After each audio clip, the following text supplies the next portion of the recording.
যারা পনির খেতে পছন্দ করে এই রেসিপিটা তাদের জন্য। পনিরের কোফতা কারি।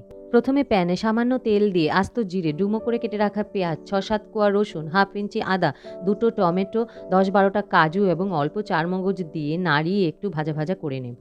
তার মধ্যে ১ চামচ হলুদ গুঁড়ো, ১ চামচ জিরে গুঁড়ো এবং অল্প লঙ্কা গুঁড়ো, প্রয়োজন মতো নুন দিয়ে সামান্য জল অ্যাড করে একটু নাড়িয়ে অল্প ভাজা হলে মিক্সিতে পেস্ট করে নেব।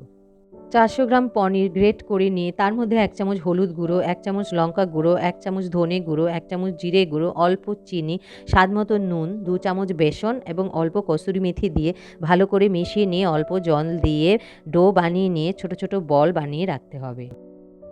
এবার পনির বলগুলোকে মিডিয়াম ফ্লেমে গোল্ডেন ব্রাউন হওয়া পর্যন্ত ভেজে তুলে রাখতে হবে। প্যানে অল্প তেল দিয়ে বাটার অ্যাড করে আস্ত গরম মশলা, শুকনো লঙ্কা, জিরে ফোড়ন দিয়ে নাড়িয়ে নিয়ে মশলার পেস্টটা অ্যাড করে দিতে হবে।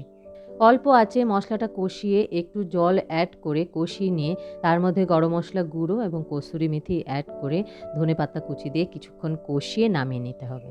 পনির কোফতাগুলো একটি পাত্রে রেখে তার ওপর থেকে গ্রেভি ছড়িয়ে দিয়ে ধনেপাতা ও সামান্য ক্রিম ছড়িয়ে দিয়ে পরিবেশন করা যেতে পারে, অথবা কোফতাগুলো যদি একটু শক্ত থাকে গ্রেভির মধ্যে দিয়ে ১ মিনিট ফুটিয়ে নিলেই পনিরের কোফতা কারি রেডি।